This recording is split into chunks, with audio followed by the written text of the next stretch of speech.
Referendum मामले में कांग्रेस प्रवक्ता डॉली शर्मा बीजेपी पर हमलावर, मुर्शिदाबाद मामले में साधी चुप्पी। नेशनल हेराल्ड मामले में ईडी द्वारा सोनिया गांधी और राहुल गांधी को सम्मान जारी करने, उनसे पूछताछ करने का बार बार कांग्रेस विरोध कर रही है। कांग्रेस इसे अब नेशनल मुद्दा बनाकर देश भर में अपने प्रवक्ताओं के माध्यम से समर्थन प्राप्त करने की कोशिश में है। इसी क्रम में राष्ट्रीय प्रवक्ता डॉली शर्मा धनबाद पहुंची और जिला कांग्रेस कार्यालय में मीडिया कर्मियों से बातचीत की और सोनिया राहुल पर लगे आरोपों पर दी सफाई। मीडिया को बताया कि भाजपा उनके नेताओं को बदनाम कर रही है। राजनीतिक प्रतिशोध के लिए ईडी को लगाया गया है। किसी तरह की कोई हेराफेरी अथवा मनी लॉन्ड्रिंग नहीं हुई है। भाजपा नेता सुब्रमण्यम स्वामी ने जब मोदी के खिलाफ बोलना शुरू किया तब ईडी को लगाकर भाजपा सरकार ने नेशनल हेराल्ड केस का मामला दोबारा खोला गया। भाजपा सांसद मासूरी स्वराज नेशनल हेराल्ड का बैग लेकर चल रही है। वो उस वक्त ब्रजभूषण सिंह के खिलाफ बैग लेकर क्यों नहीं चली?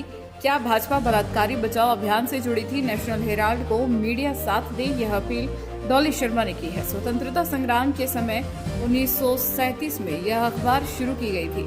डॉली शर्मा ने केंद्र सरकार पर आरोप लगाया कि बच्चों के किताबों के पन्नों से स्वतंत्रता संग्राम के सिपाहियों को निकाला जा रहा है, माफी वीरों की गाथा पढ़ाई जा रही है। वहीं जब उनसे मुर्शिदाबाद में लोगों पर हुए बर्बर अत्याचार का सवाल पूछा गया तो उन्होंने चुप्पी साध ली और मामला बनर्जी के खिलाफ एक शब्द भी नहीं बोला।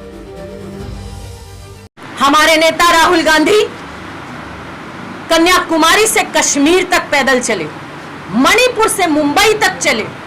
क्यों?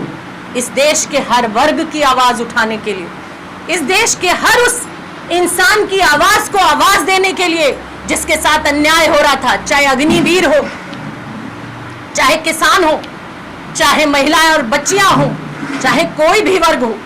मैं बड़े गर्व के साथ कहना चाहती हूं, मैं उस पार्टी का हिस्सा हूं जिसका नेता एक ईमानदार व्यक्ति है, जो राजनीतिक लाभ के लिए झूठ नहीं बोलता, जिसने कह दिया कि भले ही चुनाव हार जाऊं लेकिन हिंदुस्तान की जनता को छलूंगा नहीं, चुनावी फायदे के लिए झूठ नहीं बोलूंगा। और मेरे नेता लगातार वो काम कर रहे हैं। राहुल गांधी इस देश की वो आवाज है जिससे ये भारतीय जनता पार्टी कांपती है। तब भी गांधी से कांपा करती थी अंग्रेजों की वो कुचलने वाली, हिंदुस्तान को कुचलने वाली एक रणनीति।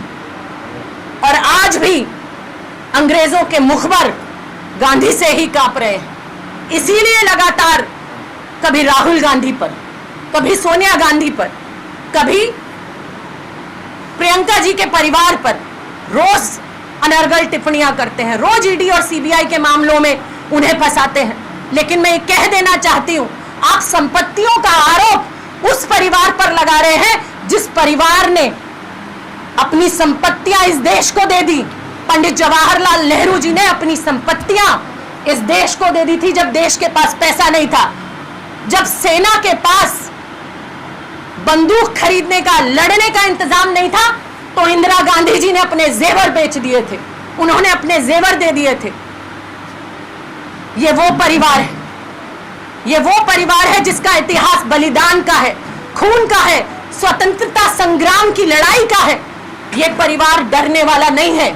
ये परिवार आपके अन्याय के खिलाफ आवाज उठाता रहेगा।